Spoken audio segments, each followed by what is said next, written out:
12ই জুলাই যে ঐতিহাসিক নির্বাচনের মধ্য দিয়ে 5ই আগস্ট ফ্যাসিবাদ মুক্ত বাংলাদেশে যে গণতান্ত্রিক অভিযাত্রা, সেই অভিযাত্রায় আপনাদের এই সুন্দর অংশগ্রহণমূলক নির্বাচন, সুষ্ঠু নির্বাচন একটি নতুন মাইলফলক।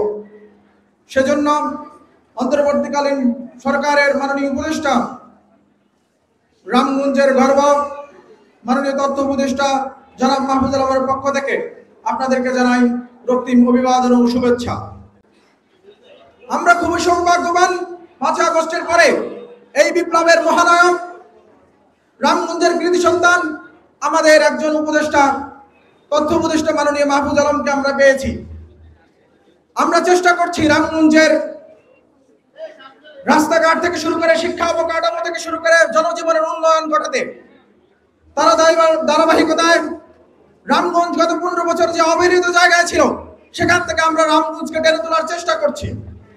আমরা জানি না আমরা কতটুকু সময় পাবো, উপদেষ্টা মহোদয় কতটুকু সময় পাবেন, কিন্তু তিনি তার সীমাবদ্ধ সময়ের মধ্যেই চেষ্টা করছেন রামগঞ্জের রাস্তাঘাট উন্নয়ন করতে, রামগঞ্জের মানুষের জনজীবন এর মান উন্নয়ন করতে, শিক্ষার মান উন্নয়ন করতে।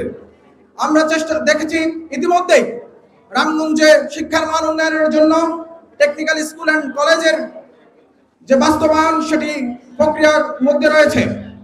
আমরা রামগঞ্জে একটি মা ও শিশু হাসপাতাল তৈরি করার চেষ্টা করছি। অচিরেই এটার কাজ শুরু হবে।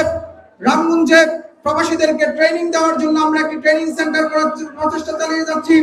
অচিরেই এটার ফলাফল রামগঞ্জবাসী ভোগ করতে পারবে। রামগঞ্জের আমরা খুবই একটি পরিতাপের বিষয় আমরা দেখতে পাই মাদকের ভয়াবহ ছোঁয়া।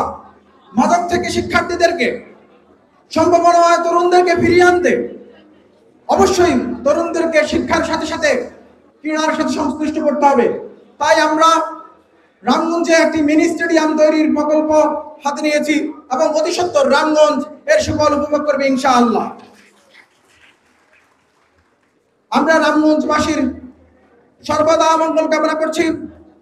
আমরা আপনাদেরই সন্তান, আপনাদের মধ্য থেকে আমাদের বেড়ে ওঠা, আপনাদের শ্রেণীকক্ষেই আপনারা আমাদেরকে পাঠদান করেছেন বলেই আমরা আজকে এখানে দাঁড়িয়ে কথা বলতে পারছি, রাষ্ট্র পরিচালনা করতে পারছি।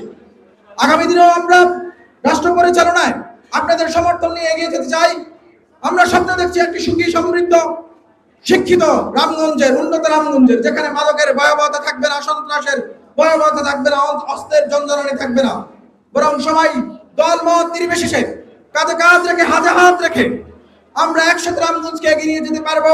সেই স্বপ্নে আমরা আগামী দিনে ইনশাআল্লাহ আপনাদের সমর্থন প্রত্যাশা করছি এবং আপনাদের সমর্থন নিয়ে, আপনাদের সহযোগিতা নিয়ে আমরা রামগঞ্জকে উত্তরোত্তর সমৃদ্ধির দিকে নিয়ে যাবো ইনশাআল্লাহ।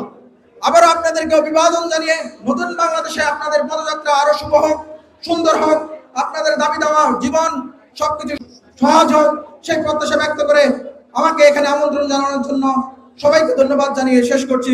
আসসালামু আলাইকুম।